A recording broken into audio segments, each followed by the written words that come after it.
Good week on First Take as always. Let's go to the NBA. Victor Wembanyama delivered in the clutch last night, hitting a go-ahead jumper with 1 second to lift the Spurs and give them a 1-point win over the Suns. They helped San Antonio clinch their first playoff appearance in 6 seasons. Wemby finished with 34 points and 12 boards in the win. San Antonio's 9th W in their last 10 games, by the way. Meanwhile, in Lakers land, Luka absolutely dominated the Miami Heat in South Beach last night, a 134-126 win. He finished with a ridiculous 60 points to give Doncic 100 points over his last 2 games combined. By the way, they were a back-to-back, too. The win was the Lakers' 8th in a row. Post-game, Lakers legend James Worthy had high praise for Luka and said this, quote, historically, the Lakers have had clutch players. Kareem with the skyhook, Magic with his play, Kobe, Shaq, but I don't think we've ever had one as consistent and dominant as Luka Doncic, end quote. Now we go back to the 2 stars. That quote might need some reacting. But anyways, which would you rather have on your team, Luka or Wemby right now? What do you think, Wendy? You're putting me in a bad spot the day after Luka completed a 100-point performance in less than 48 hours, because that's what he did. And, you know, when you look at the 40 that he had in Houston the other night on a crazy back-to-back on the road, you're putting me in a bad spot. But I'm going to go with Wemby, and I'm going to give you the answer as to why. Somebody's got to deal with Shai Gilgeous-Alexander, okay? And if I got to unseat that beast and his incredible ability to get into the paint and score and create all of those problems for me defensively, I have to go with the defensive ace. I agree with James Worthy in the fact that Luka is one of the most incredible offensive players of my lifetime. His ability to score as a decelerator. Stephen A., I've watched him for years now and tried to understand how he gets around these defenders without looking like he's moving fast. And I've come to understand that he decelerates better than anybody I've ever seen, because decelerating fast can be a weapon. But that's another topic for another X's and O day. I'm here to say that in his 3rd year, Victor Wembanyama is arguably one of the greatest defensive players I've ever seen in my life. And I just think, if you're asking me if I had to have one, I'm taking the guy that might be able to slow Shai down on defense. You can use that as your rationale, but nobody's going to argue with you. We can appreciate and respect, revere the greatness of a Luka Doncic and understand he's a generational talent. And my God, the Dallas Mavericks, I mean, how bad you look that he is not in a Dallas Mavericks uniform. It's it's inescapable. It's inescapable. It's just inexcusable too. But when you look at Wemby, 7'5", with that ball handling, I mean, he's a 5-inch taller version of Kevin Durant. Let's just say it. Offensively, he's a 5-inch taller version than the 7-foot Kevin Durant. That's what he is. Who, by the way, plays elite defense as an eraser. Not just at the glass. I've seen him go out and block 3-point shots. And when I look at it from that standpoint, there is no good. Yes, you cannot teach 7'5", but you certainly can't teach 7'5" at that skill level. Not at all. It's not even close to me. Of course, the answer to this question is Wemby, Victor Wembanyama.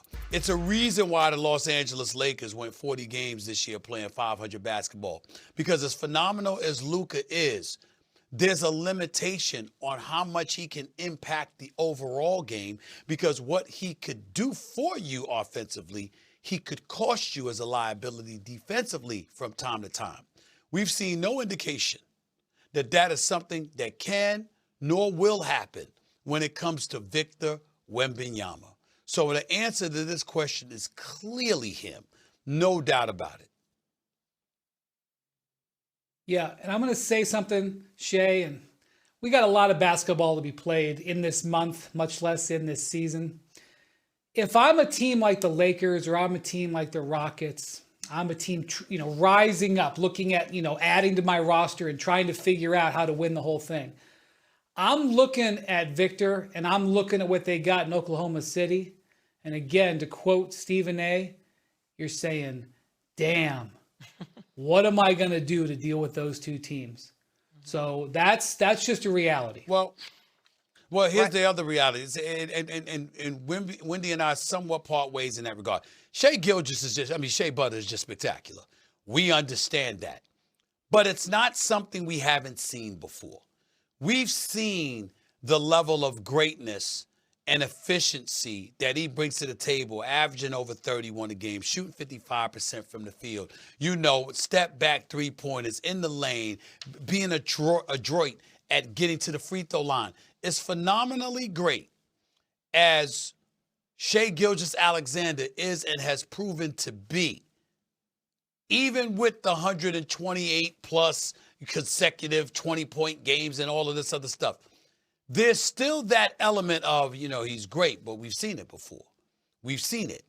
We ain't seen Wembanyama before. Mm-hmm. We ain't seen no dude 7'5" with this arsenal offensively and this tenacity defensively. We haven't seen that as a combination in one body in NBA history. That's the issue that we're having right now. Even back in the day when there were less 7-footers and you had the Wilt Chamberlains of the world playing basketball. Do y'all understand that as great as Wilt was, there was speculation that he quit in the finals, that he didn't want it? You understand? You don't see anything like that from Victor Wembanyama. It's not just about his skill set. It's about the want-it factor. The man is coming. That's absolutely correct. And he's telling everybody he's coming. And he's unapologetic about it. And he's not trying to take any prisoners. He's not waiting for his turn to dominate. He's telling you, I'm here now. I'm coming for all your asses. That's what he's telling them. And he's doing it. And that's what's scary about it, because even when you have a guy like Jalen Williams, I'm going to bring this up periodically throughout these playoffs, when you're 6'7", 6'8", when you drop the 40-piece in the finals, when you're one of the skilled individuals, you were one of only two players who was an all-star and also made an all-NBA defensive team, him and Evan Mobley. And that guy is sitting at a podium looking at a reporter and just going like this and saying, they got a dude over there 7'5". We're kind of having a hard time dealing with that. This is a reality.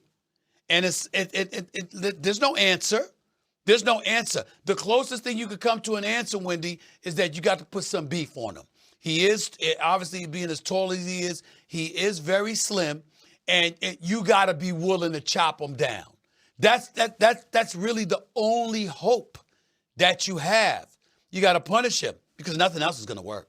So nothing else is going to work. The question was, would you want more Luka Doncic or Wemby? But it sounds like Wemby and Wemby only. Like there's no one else we would want to compare him to or have. There's no one else right now in this time in the NBA. Got it. Okay, Spurs right now 3 games behind the Thunder in the West. We have more NCAA tournament matchups today. Which higher seed should be on upset alert?